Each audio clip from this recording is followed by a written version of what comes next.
so good to be in your presence and to have you here today. So good to see you. It's been so long. Since when? Like 2013, Yeah, right? 2013, high school. Yeah. My God, have the times changed? So many years have passed by. What have you They've been definitely up changed. to? You know, living life and figuring out myself Yeah. and trying to stay level-headed in the craziness of this world right now, for sure. I feel you. You know, after high school, I ended up moving to DC, and I went to school there. And then kind of my journey started moving me forward to Chicago. I've been in Chicago for 3 years now, which is so crazy. So it's good to be back in Dallas and catch up with you. Yeah, I know exactly. you've been doing so much incredible work, getting to know people a little bit deeper, Yeah, talking about some real world issues. Well, it started in Lubbock, so probably not the best place to start. I would definitely rather be in DC or Chicago, but I'm glad I went there because I learned so much about myself and I changed a bunch. I spent some time in Mississippi and really got to this place where I just got to look at my flesh for what it really was and what I really am. Yeah. So here now, we're doing the Habitual Project, and the best part about the Habitual Project is this is an idea, a concept that we've had for 4 or 5 years, and it's just now come to life. So we're in a good place right now, and it's just good to be able to sit down and that, you know, social media and just the internet, our generation has brought us together. It's Absolutely, really nice. I know, because I think that's how we connected, was through Instagram, which is amazing, and you know, crazy to see how the times are changing with it being, you know, 2020, obviously getting the 2020 vision, and you know, with the pandemic and whatnot. How would you describe 2020? 2020, it was expected. You know, I remember talking to my family just back in December, and I'm like, something about 2020 is just telling me this is not what we think it's gonna be. You know, like something's coming, and I didn't know it was gonna be a pandemic. I was very aware that there was gonna be a recession, but it's been a time of just spending quality moments with myself, and not just quality moments with myself, but also quality time with friends, and that's what I really appreciate. It's just being able to reflect on what's essential. That's our favorite word this year, right? It's like essential work, essential time, essential people. So it's been really nice doing that. But it's a balancing act, and me and you, we've both talked about balance and what that means, and really what it means in 2020. So what would you consider balance? Oh gosh, balance, it's a word that I feel is so overlooked, right? I feel like many people believe that they have balance in their life. They might say, you know, I have a job, I go to school, I have a roof over my head, I go to the gym, maybe I have a good support system, I eat, you know, I think I have balance in my life. But the thing that we don't understand as human beings is that balance goes so much deeper than that, right? Balance requires us to tap within our emotions, to tap into our past selves, to tap into understanding who we are at our core. And it requires the one thing that most people don't want to think about, which is a vulnerability, right? There's a woman, her name is Brene Brown. She's an author. And Brene's amazing. Yes, she's amazing. Yes, I love her. She's so good. And she really helped me at the start of my journey 3 years ago with, you know, achieving and attaining balance, right? And she wrote the book, Daring Greatly. And in that book, she says vulnerability is courage, right? And that's something that balance requires of us, is to access vulnerability within ourselves in order to evolve, to grow, and to be able to understand how we can balance the introspective side of ourselves and the extra side, right? So the external environment of ourselves as well. Absolutely, and I've definitely had to face that challenge. But the thing I love about balance is that when you hear balance, it's very easy to kind of attach it to stability, because if you're balanced, you have to be stable. Right.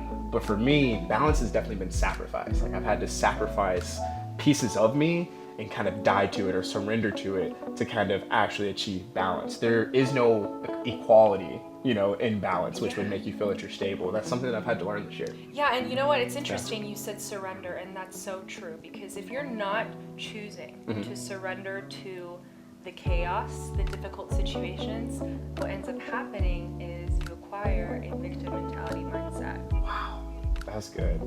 Okay, so you talk about victim mentality, but I have to know, what does that even mean? I got to make sure that I'm not kind of, you know, accepting this victim mentality. Oh gosh, Kyrie, you know, everyone has a victim mentality mindset. right? Like as human beings, it is so natural for us to dive into our ego and want to either A, prepare for the worst, right? Or B, if we're not preparing for the worst and we enter a negative situation, we just think, okay, woe is me. Like, why is this happening to me, right?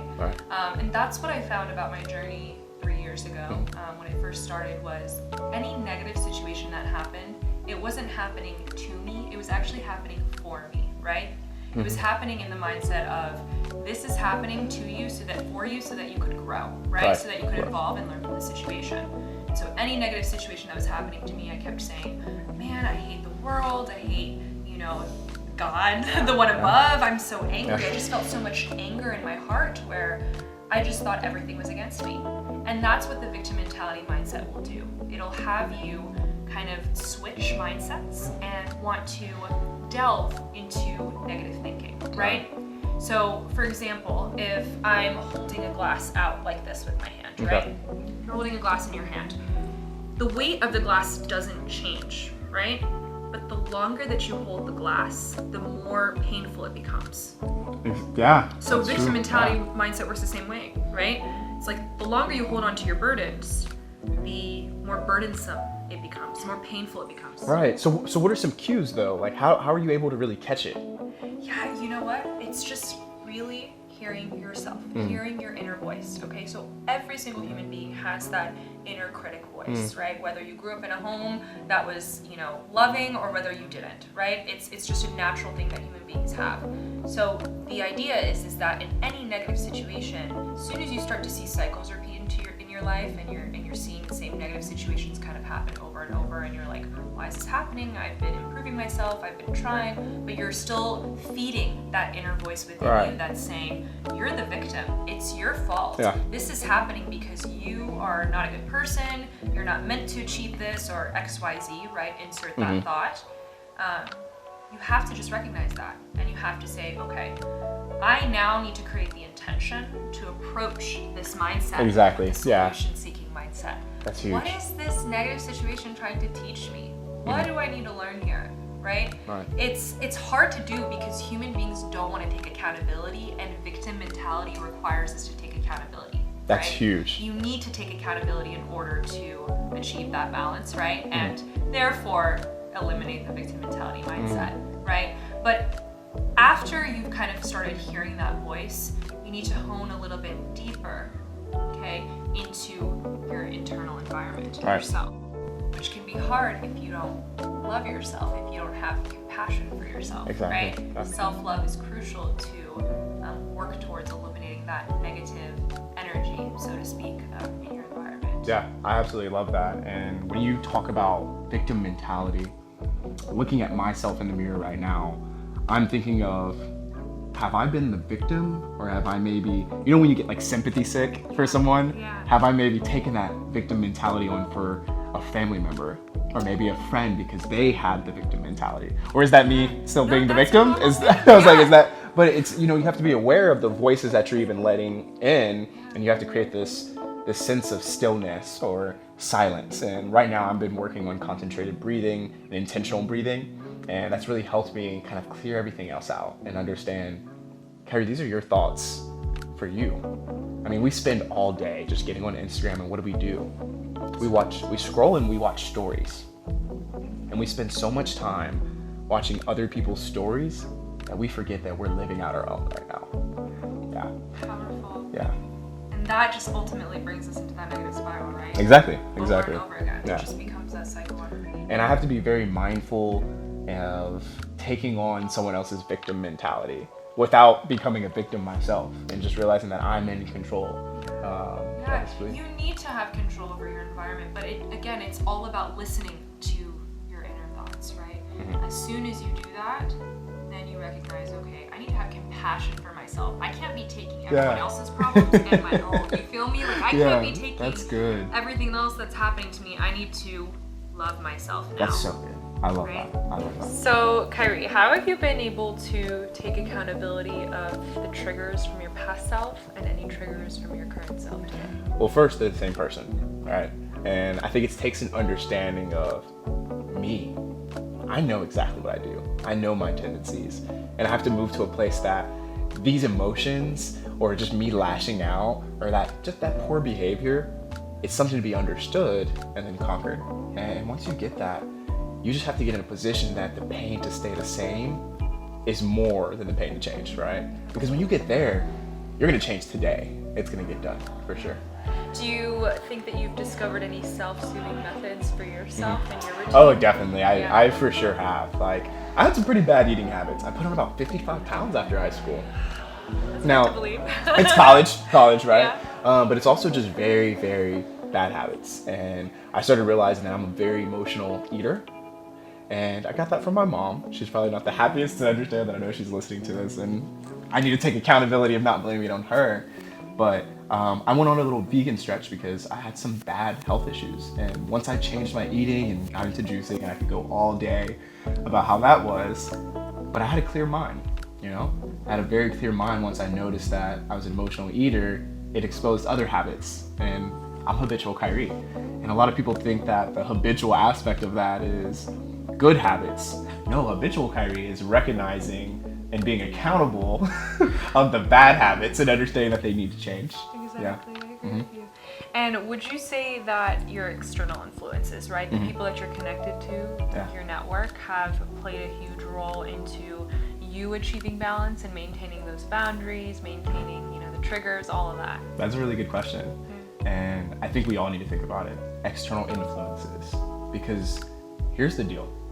You can get balanced yourself. You can heal. You can go on your journey. But you're gonna interact with other people. You're gonna be balanced, and as soon as you go out there into the world, outside of quarantine, right? You're gonna run into people who are unbalanced. And you have to understand their capacity because they might not be where you are. Or I've had to kind of take that in and realize that my capacity might not be similar to my family and my friends.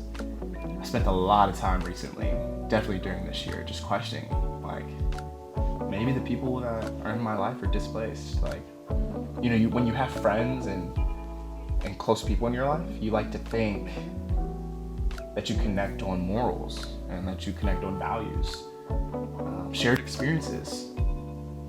But maybe we connect on balance. Maybe we do connect on our journey. Maybe we do connect on healing. And it really takes time to understand that. And I'm glad we've taken the time to understand that.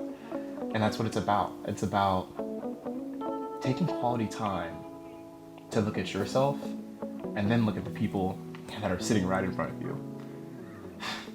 So I'll tell you, it's been therapeutic, truly, being able to sit down here with you. And again, I thank you so much for this quality time with you. It has been a pleasure. Thank you so much. It's been a pleasure speaking Absolutely. with you. Absolutely, for sure.